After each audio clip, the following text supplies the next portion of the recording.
განვაგრძობთ გამოშვებას.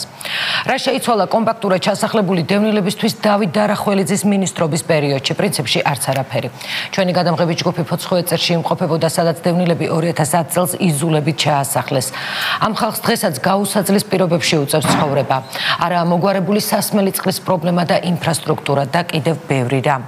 ანალოგიური სურათია ზუგდიდშიც. აგერა ნახეთ შემოდის წყალი საერთოდ ფანჯრებიდან, აქედანაც შემოდის ქვევიდან.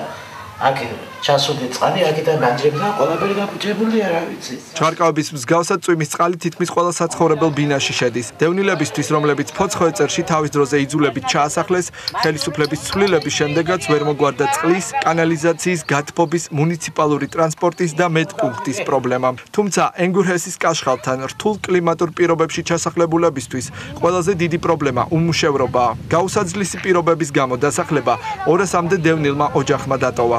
ისინი სხვადასხვა ქალაქებში ნაქირავებ ბინებში ცხოვრობენ. სარდაფში წყალია სავსე, ყოღოები გვაწუხებს, კარს ვერ ვაღებთ. პირველი სართულის სახლები ნახევრამდე ყველა ნესტია, ჩამოყრილია კედლები. ყველგან აწვიმს, ყველგან წყალი შემოდის და მეოთხე სართულიდან პირველ სართულამდე საერთო წყალია ოთახებში. შეშაჩვენ ყიდულობთ, გასწობა არ აქვს, არანაირი ის არ არის და რა ვიცი, ორი ამ არჩევნების მერე და არჩევნებამდე ჩვენთვის ხელისუფლება თუ შეიცვალა, ჩვენთვის არანაირი შედეგი არ ყოფილა. ახლობით ამას დაჭირდება 10 დღე 2 კვირა მაქსიმუმ.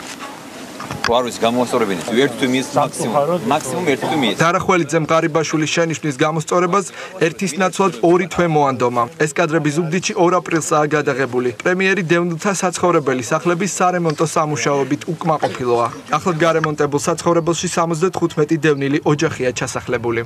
დარახველიძემ განმოგეცა ბინას გასაღებით თვითონ მოგცა. ხო და 20 წელიწადი ნაქირავებში ვიყავი სულ. ეხლა პირადად ჩემი საკუთრებაში რო არის, ნამდვილად მიხარია.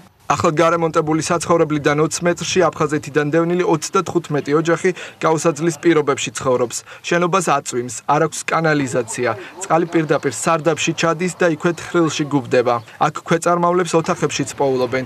დახმარებისთვის სამინისტროს არაერთხელ მიმართეს, თუმცა მათი საცხოვრებელი პირობების გაუმჯობესება დღემდე ვერ ხერხდება.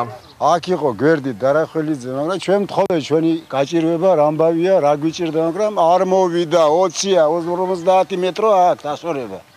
და ადგადა წავიდა.